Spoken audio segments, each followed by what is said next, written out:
Hey everyone, it's Deb Blum, and I am the founder of Inside Out Activism, and I'm super excited to be here with you. So, a couple of things today. I wasn't planning on launching Inside Out Activism in the midst of coronavirus. I was actually planning on doing it because this is when I was going to do it, but it just happens to be the perfect time.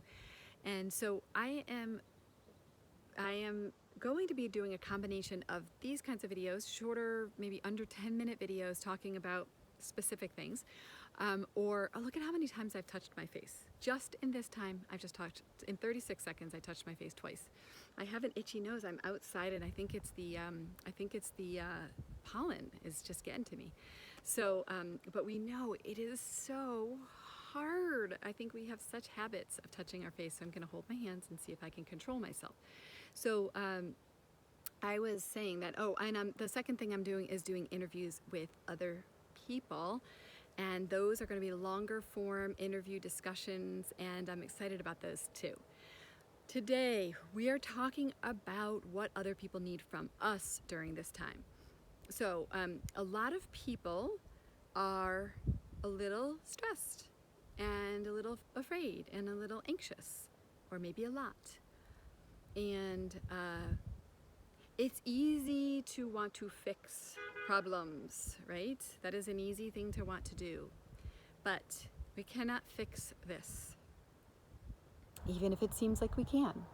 Even if it seems like, doing some things like telling teenagers they have to stop hanging out together at the park, or getting toilet paper, and it feels like in some way we're solving the problem, or being on social media and and providing information to people, or being in the back and forth of like checking symptoms and things like that. It gives us a sense of control. But actually, what's really going on right here is we are facing the reality, the truth, that we are very, very out of control in this. And that is why I've been encouraging you to feel your feelings, because it's just true, and if you find yourself feeling stressed or anxious, like, you are not alone. So here's the thing. The people on the other side, our children, our friends, our family members, the people on social media, well, they're all dealing with a lot of the same things. And it is easy to just follow an impulse to either be reactive because we're irritable and we just kind of feel justified in just reacting to people, or to just unconsciously get into like fix-it mode or dismissive mode. Like, when our kids are dealing with their big emotions and they're not able to actually say to us, hey mom, I'm feeling really scared right now, and instead that comes out in like irritability, or that comes out in snippiness, and then we get into snippiness back with them, we're actually not being super helpful to them. And so to the extent that we can not only hold our own circumstances, our own feelings, our own pain, our own fear, and we can try to also remember the other person in front of us, we will be able to navigate this in a way that feels a little bit more connected. It feels a little bit more like we're in it together. So I'm going to use our kids as an example, though I think you can take this to any relationships. But when our kids are unable to say what they're feeling, but they're kind of acting it out, that's what they're literally doing, is acting out something inside of them that they don't know how to express. So to the extent that we can cut them slack, okay, so that's the first thing. Can we cut people a lot more slack than we've been cutting them? Can we also just become listeners? Can we just be the person that's just there for them and let them just, even if they're venting about something that seems really unimportant or unrelated or insignificant compared to the bigger things going on, it's their way of processing. I noticed this morning I got upset with my husband about a bill that was in that a medical bill that came in, that they had literally sent a bill, and then like a week later they said, oh, we've been trying to reach you to pay your bill. And I'm like, it only gave me a week, and I was really irritated, and I just kind of like lost it about it.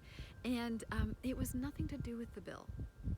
Okay, it was just my way. Like, I hadn't been expressing some of my feelings, and so it came out because of the bill. I was irritated, and I kind of lashed out about the company that was sending me the bill.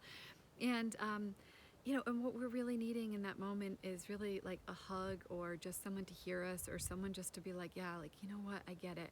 And even if it seems ridiculous, just to feel our frustration. And so the more that we can be sort of just present with people without expecting to need to fix them or to give advice or to solve their problem, but just to say like, yeah, I'm with you. I am there with you too.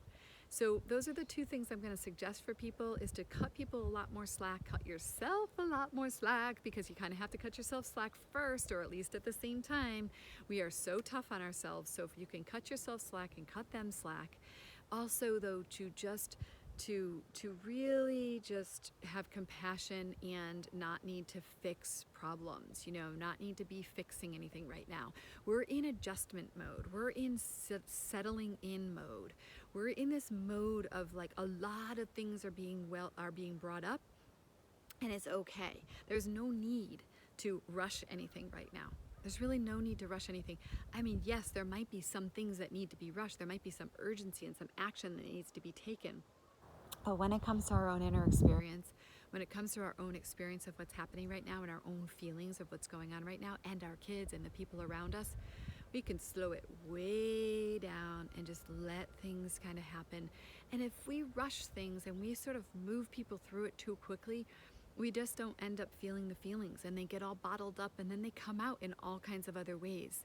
So to the extent that we can be patient with each other and just be with the experience, and to acknowledge that, like, even if everyone acts out their irritations or their sadness or their fears or their grief or their pain and futility, they act them out in different ways. Some people act out through action, some people act out through anger, some people act out through frustration and irritability, some people act out through hiding or binge watching Netflix or eating, and we all do it in all different ways. Notice those things, notice the strategies that we're using, and then see if we can invite more people to see if they can actually go into the feelings around it. And so we're not trying to shame people for their strategies.